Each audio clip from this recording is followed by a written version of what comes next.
station where the music does the talking. It is Wednesday, and today we have the financial clinic as we always do, and we talk about money. We talk about your money. And this morning we are talking about car boot entrepreneurs. We'll explain to you what a car boot is. It's not necessarily what you are thinking. In studio with me, entrepreneurship coach Steve G is in the house. Steve, how are you doing?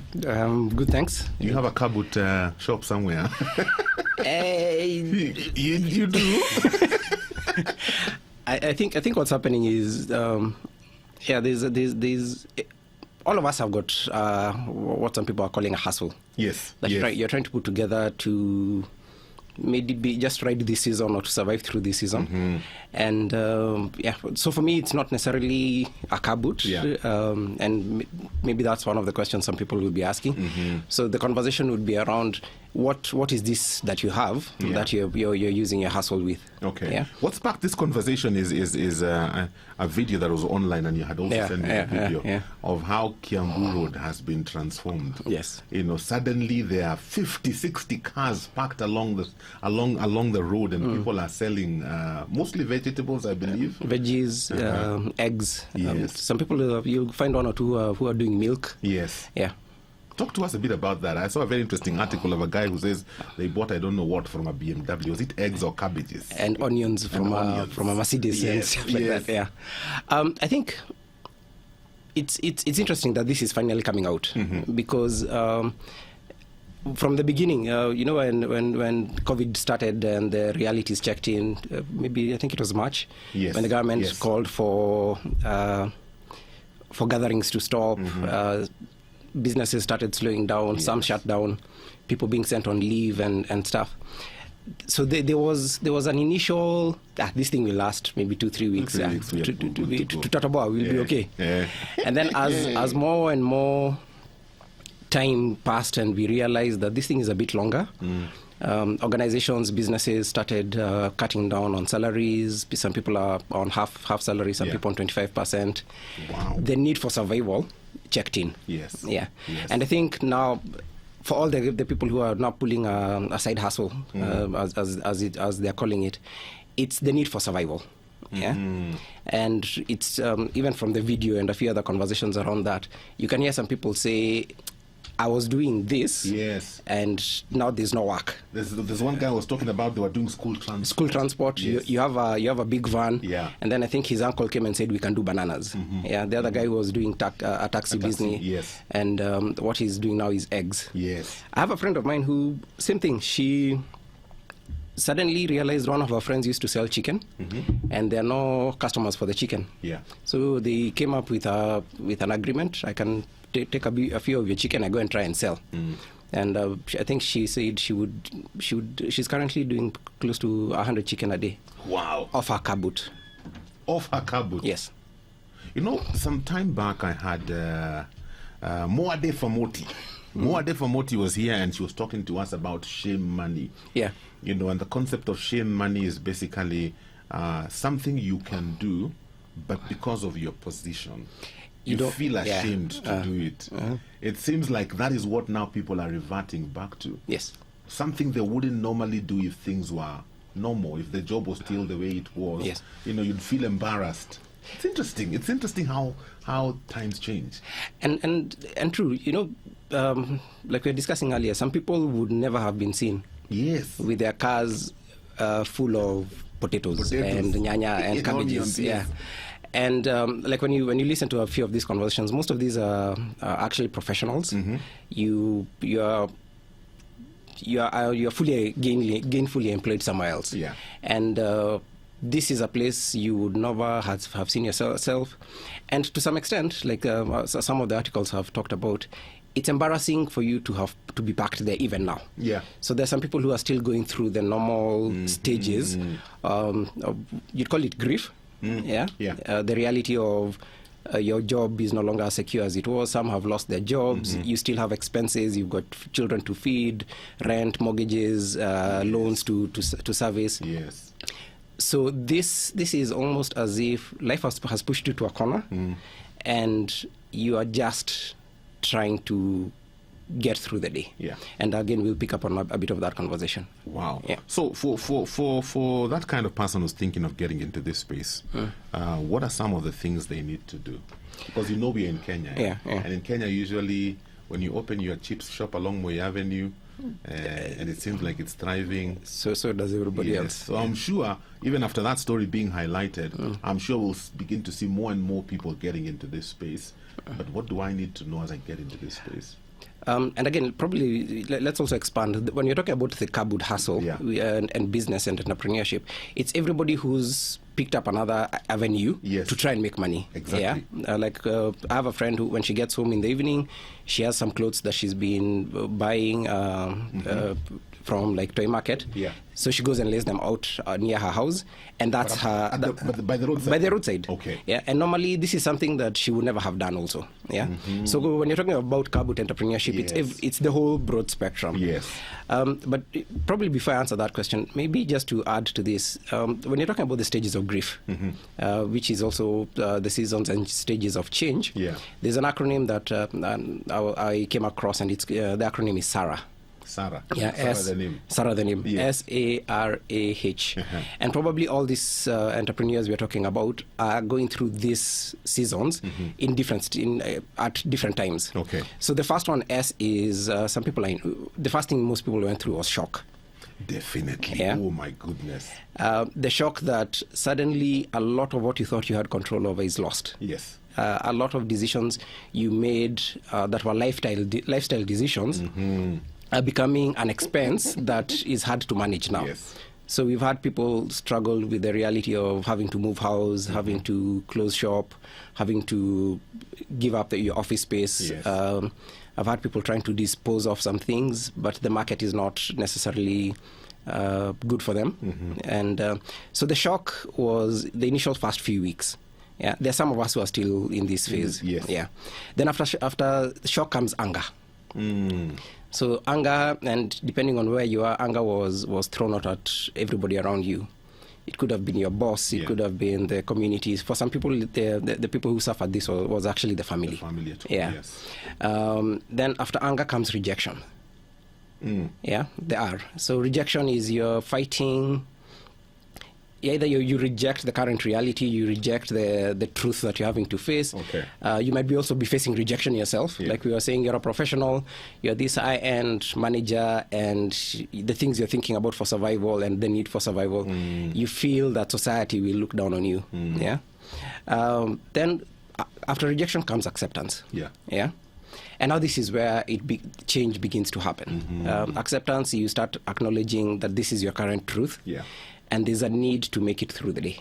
Yeah. Then after acceptance is now healing and hope. And some people, even the ones who are now doing these businesses, they're in some of these stages. Some are still facing rejection. Like you're saying, you don't want your friends to know that you're parked your Mercedes or you've parked your BMW. Exactly. And since your friends come from a certain area, you will go and park it in a different area. Yes. Yeah. You don't want to be seen. Yeah. Then when you go through acceptance and healing, it gets to a point where it's okay. Yeah, we need to get through it. Yeah. At the end of the day, my kids have to eat. I have to pay rent. Yes. Whoever wants to think whatever they think, it's up to them. And the truth is, quite a number of people are discovering themselves through this. That's the thing. Yeah. And probably that's some of the stories we will need to celebrate post-COVID. Yeah. So probably just picking up on the question you asked, I would like to say for anyone going through this. In the article, in the video, you had people saying, this is my COVID hustle. Yes. Yeah. Yes. And I'd like to challenge us. Yeah. And for most of us in business and entrepreneurship, the mindset you go in with determines what you put into the business. In terms of effort, planning, energy, and resources.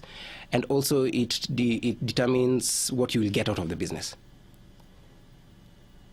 That's very interesting. So if I'm going into this thing as my COVID-19 hustle survival mode, this is just to carry me through this season, I won't really put much effort into it. You'll be okay. I'll be okay. Yes. And the people in survival... I won't even have a vision for it. No. Yeah. You see, you have a plan B.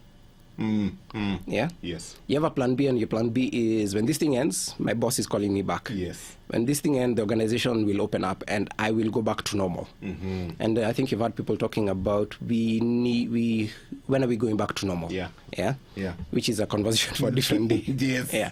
So there's some of us who, if your mindset is, and it's okay. I'm not saying there's anything wrong.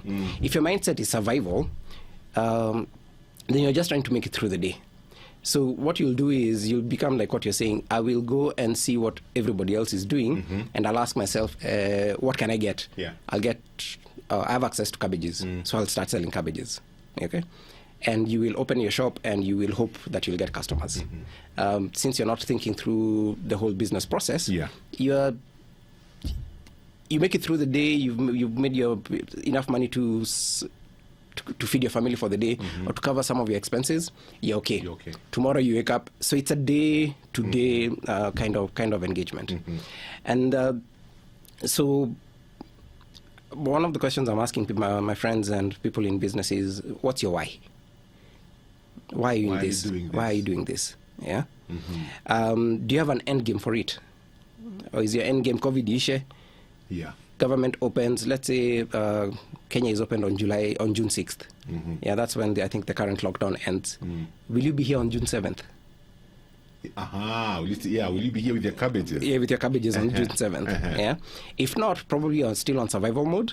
Okay. And when reality changes for you, you'll exit. And that's okay. And that's one of the let's call them strategies. Yeah. So there are some people, this is a survival strategy. Yeah. Okay. The other one, I'd call it a growth mindset. Okay. So growth is people who, however you ended up in this, like the guy of the school transport. Yeah. He comes and says, I was home, my uncle comes and says, tuuze mandizi. So he had no plans for it. He had not seen it. It was not an opportunity he was looking for. And some of us are finding ourselves, you had not thought of this. Yes. It could be a friend who came and said, we can do this. So you have a car, so we can do this. Yes. Yeah. I know somebody who has bananas. I know somebody who has eggs. So people who are thinking growth are looking, initially it was survival, then now they've grown to the growth mindset. And these ones, what they're trying to ask themselves is, how can I improve this in terms of the supply chain? Now that I know where I can get my cabbages, the guys if you saw the pictures, there are like 50 cars next to each other. Yes. As you're talking to each other, you get to realize the cabbages, the other things I could be selling. And then now you start sourcing, and you're sourcing smarter. For these other things. Even for what you have. Yeah. So you're trying to get things at a better price, so that then you can also pass good value and better price to your customers. Yeah. Okay. So you're looking to improve on what people call the supply chain. You're looking at source and every person in between, and trying to see, how can I use this to my advantage. Would you say there are people who, in this scenario, will actually stumble on something and think, why am I working for somebody? Yes. I'm actually doing this, and it's giving me even probably more than the salary I would be getting, or something close to. So if I pay enough attention to this, they actually become my main hustle. And now that's the third mindset, people who are being disrupted, or they're disrupting themselves with this. Okay. Now, like you're saying, this is somebody who's seen hapa iko kitu. Yeah. There's something here. There's something here. It's not just a COVID-19 hustle. Yes. Yeah. And what they're doing is they're taking this opportunity to learn. Okay. Yes. So they're learning about the whole business side of things. They're learning about customers. They're learning about, for some people, you are never interacting face to face with your customers. Yeah. So you're learning how to talk to your customers. You're learning to listen to your customers. So they're being disrupted in how they think about what life looks like for them. And now for these ones, what they will do, and it's a question sometimes you can ask, if I have a whatever kabut, or I've tandikad my mkeka somewhere and I'm selling my vegetables. A question I've asked a few startups in micro business is, what's the difference between you doing this and a shop in town or at the malls like Zucchini? Okay. Yes. Zucchini and such groceries, what they do is they source for product. Yeah. They display it. Yeah, they figure out their margins, and the customer comes and they provide a service such that you've got a flow that you can get your produce and pay for it. Yeah. So the difference between me and my mat on the ground and somebody with a car boot and a big green grocery like this is just scale. Yes. Yeah? Yes. If I start seeing myself and try to improve myself and improve the processes, what I'm calling the supply chain, improve the value chain. Value chain is, I'm not just buying a cabbage and selling a cabbage. No. Yeah. Probably what can I add to the experience that adds value to the customer? Am I listening to the customer needs? So the people who are going to be disrupted through this might exit with new businesses. The reality of the pain it takes to be an entrepreneur will be, they'll have gone through it, and they're looking for now opportunities to change how they see themselves. For some people, like we were saying, it's not the cost of life that's expensive for some. No. It's the cost of lifestyle. Yeah. Okay? Yeah. It's the cost of lifestyle. It's the cost of lifestyle. Yes. COVID will teach us to change our perspective on our lifestyle. Yeah. So if I change my lifestyle, then my realities and demands might change. So maybe I have time to put effort into this. Yeah. So like you're saying, there's some people who will come out of this, and who knows, there might be the new shops. Very true. 2020, 2021. Very true. Yeah. Mama Mbula, how are you doing? Mama Mbula is saying, I bought 2 grade cows when I clocked 40, thinking that by the time I was 50, I would be able to be selling milk, and this was my retirement plan. I also bought 10 kienyeji chicken, thinking I would supply eggs and chicken. My brother-in-law, who is in Shags, was supposed to supervise the workers. This far, all my chicken and one of my cows are dead. Yeah. The cows have only had 1 calf each, and one of the cows also died. Yani, I'm so discouraged. I hear you. And Paul Sana for that. Yes, that's tough. That's a tough lesson. And maybe probably just to encourage you that through this journey, for yourself and for others who've had to face failures and such close, we all start with a dream. We dream that this business is what will build my retirement plan. Yeah. But then realities check in. Yeah. So probably, and what I would encourage us to do is to step back and ask ourselves, what did I do wrong from a business perspective? Okay. Then what did I learn from it? Yeah. And if I was to start another business, it might be a totally different space. How can I use the lessons and the pain to start smart? And I think that's one of the challenges, even with most of these cardboard entrepreneurs. Yes. I have a boot. I have a Noah. Yeah. I go and fill it with bananas. Yes. How do I know that I'll finish the bananas for the day? Yeah. You don't know. You don't know. Yeah. So there's a process where you choose to test. Start small. Yeah. Learn quickly. Change based on those lessons that you're picking up, and then grow steadily. Okay. Yeah. Okay. So even for Mama Mbula and for others who are going through such pains, start small, learn quickly. Yes. Yeah. And the lessons that we're asking you to learn is learn about your customers. Yeah. Are you? And I think part of the conversation around these car boot entrepreneurs has been, is this a reaction? Yeah. Are you reacting to the fact I need to raise money to survive? Yeah. So I will go and buy whatever is available and go and hopefully try and sell it. Yeah. If it's a reaction, then you're trying to push a product. You're trying to push something to a customer. And if the customer does not buy it, it seems to, back to Sarah, it's a rejection on you. Okay. Yes. So you didn't learn anything about your market. You didn't learn anything about your area you're trying to sell. You could be trying to sell potatoes in a place where naturally they don't eat as much. Yeah. Or you're trying to sell eggs in an area where most of them have their own chicken. Yes. Okay. So the fact that you've seen it somewhere else, don't necessarily copy and paste. Okay. So if it's a reaction, you're pushing a product. If you're responding, so you might have started as a reaction, but now it's grown to a response. Yeah. It means that you're engaging with your customers and other suppliers around you. Yeah. And from that, you're learning to speak to the customer's need. So you're speaking the language of where the customer's pain is. Yeah. And by doing that, you're going to create new opportunities. You're going to create opportunities for growth. Yes. So are you learning? It's about your customers, about supplies. So I'm selling bananas every day of the week. Is there demand for bananas every day of the week? Okay. Yes. So could I be selling some different things on different days of the week?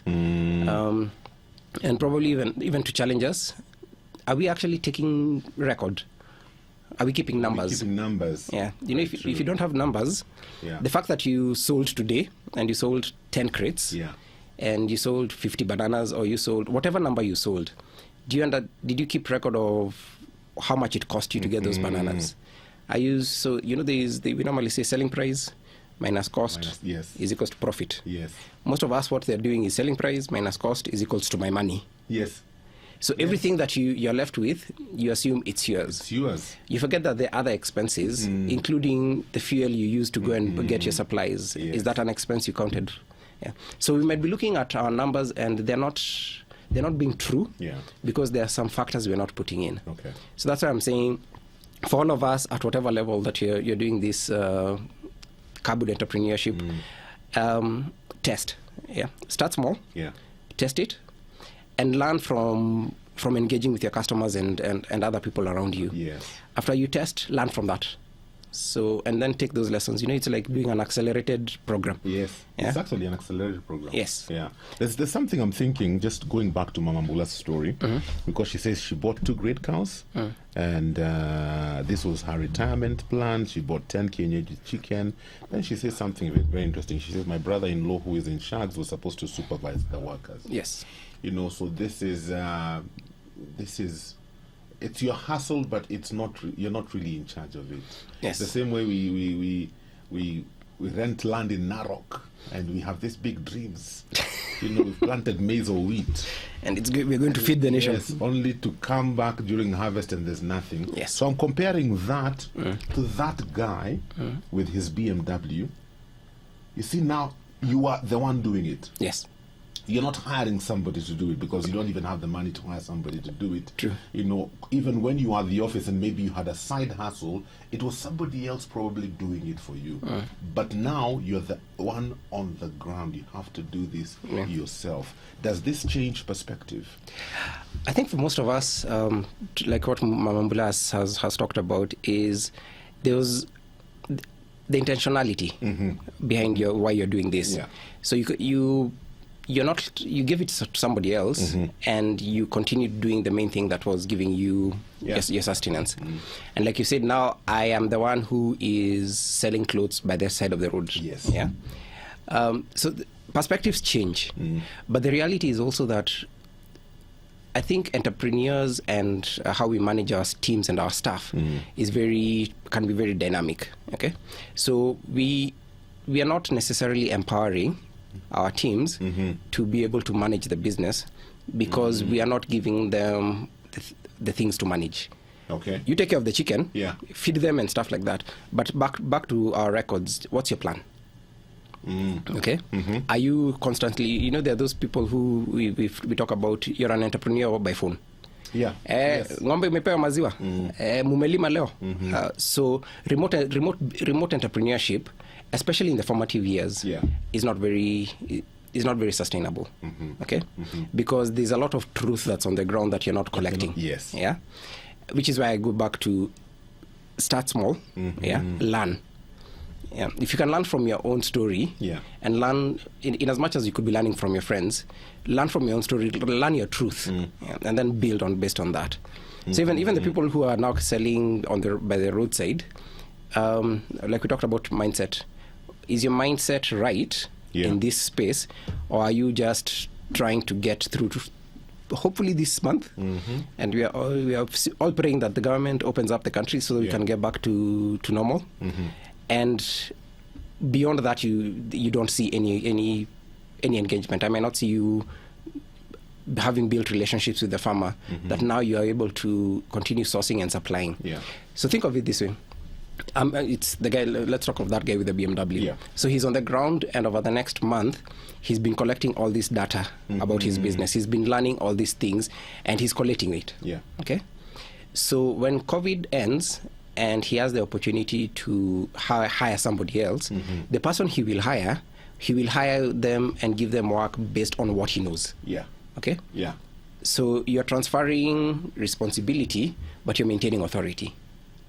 It is my business, and I know what's going on. Yes. At the end of the day, I will continue checking and keeping track of records as I was doing when it was me doing it by myself. True. Yeah. Very So remote entrepreneurship, maybe it's not the right thing to get into at the moment. Yeah. Wow, Mama Mbula says we used to go to Shanks every 2 weeks, and every week there was a story that is excuses. We always bought food for the cows. It is only now that we cannot be able to go to Shanks because we are in the metropolitan. Yeah. And again, like the one word I think I catch from her is there used to be stories. Yeah. Yeah. Excuses here and there. And we hear it even from people who are running shops in town. Yes. They will always be a story. Yeah. I remember having a conversation with a friend, and at some point they realized these stories are a bit too much. Okay. So because of the nature of their business, they had the capacity to put in a CCTV. Yeah. And they realized that the employee was selling in the shop, but not their product. Oh. So the employee would come with his own stuff and sell through the day. Okay? Because he had, I think the one thing that was true was that the employee knew the business better than my friend. Okay. Yeah. Okay. They understood they understood everything about the fundamentals of the sales process and customer care and everything else, and they could sell. Yeah. And they're very good at it. So at some point now they realized that on an average day, 70-80% of the product that was being sold was the employee's own business. Yes. So the employee was running their business within the business. And that happens across. Yeah. And I think that's why it's important, even with what's happening now, for the people who may want to carry on with this business after COVID, that they have gone through it. They understand what it takes.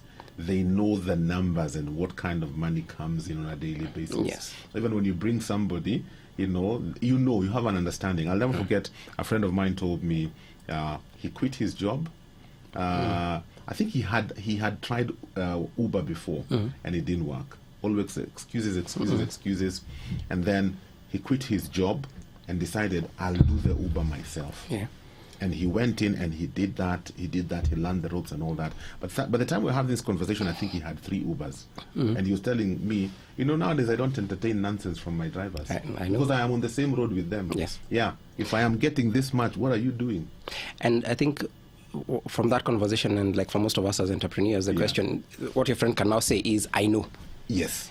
I know my business, and I know what it takes. So whenever I bring anybody else, they're not necessarily coming to teach me, because I know. And maybe probably also just to throw it back to the entrepreneurs out here who are is it called budding entrepreneurs? Yes. The ones who the last 2 months has forced us into this space. Maybe this is the season for you to do 3 things. Number 1, figure out your systems. Your systems in terms of when you think of ourselves selling out of a car, we don't think of the other functions that we're doing.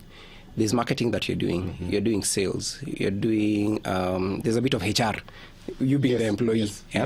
So create these systems and processes around a structure that works for your business. Would you say a lot of people who start at that small level tend to never surpass a certain level because they never think of putting system in place? Yes. And you see what we do is I buy this and I sell it. And I keep the money. Yes. Okay? And we call that business. Maybe that's not true. The system, instead of me running the business, I need to put in systems and processes that run the business. And then I manage the systems and process. So like now, what's your financial process looking like? Okay. One of the trainings we give is when you sell something for 100 shillings, are you able to split that 100 shillings? The cost of it was X amount. The expenses attributed to it are X amount, and whatever is left, which is now what you'd call profit, is Y. Okay. Then Y is what I will use to grow my business. So if you pick Mama Mbula, she always put money into the business, but there was not money coming out. But most of us, I think, as we start business, what we are hoping for is that we can put in money, what we call capital, up to a certain point. Yeah. But the problem is we never are clear what that point will be like because we don't know. And then beyond that point, that the profit will be what is growing the business. So during this season, and then even beyond for those who are thinking growth and are thinking to set themselves up, use this season to put in your systems, you put in your structures, and put in your processes. And then beyond that, improve and refine on your supply chain. Yes. Yeah. Build better relationships with the people you're buying from. Let me give you a case. Maybe there are two people selling cabbages. There are two people selling, let's say, a tray of egg. One of them has got a better relationship with their suppliers. So it means I can get them on credit, and I repay at the end of the day. Okay. And I've been learning, I've been collecting data from my customers, so I know on an average day, I sell a certain number. So it means that at the beginning of the day, my supplier trusts me because we've built a relationship. And they can give me on credit, which means I can build my business with other people's money. The next person has to buy everything. When they're having a struggle of cash flow, my business continues growing because of my relationships. Okay? So if you improve and work on your supply chain and build those relationships, you can actually grow your business because of the relationships. And then on the front end, you're also building and having conversations with your customers and you're understanding their need. Wow. Steve, imagine I'm pressed for time. Tumalize. Pressed for time. We have no time. What's your parting shot? Because this is something a lot of people are thinking about. People are getting into this space. What's your parting shot? Mine would be learn. Learn and then grow based on your lessons. I think most of us, we are trying to rush the process. We want to grow quickly because there's a demand for resources at home. But use this season to learn. Maybe, all those prayers that we might be praying for opportunities. This could be an answer. This could be an answer. So learn from this. And again, we talked of the stages of change and probably grief.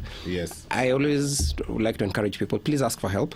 There's a mental stress reality that we are getting out of this that we need to also look into. Very true. Find a friend, find a coach, find a therapist, find a counselor that you can talk to that will help you process the mental strains that we might be going through this period. Great. Yes. Steve, thank you so much for coming through for us. Karibu. We appreciate the information you've given us. Thank you very much. Thanks for the opportunity. Awesome. For this and more of our shows, log on to www.familymediaonline.com to enjoy a wide variety of programs from current affairs to testimonials and features, pastoral and inspirational shows, kids entertainment, and so much more. Also stream live on www.familymedia.tv.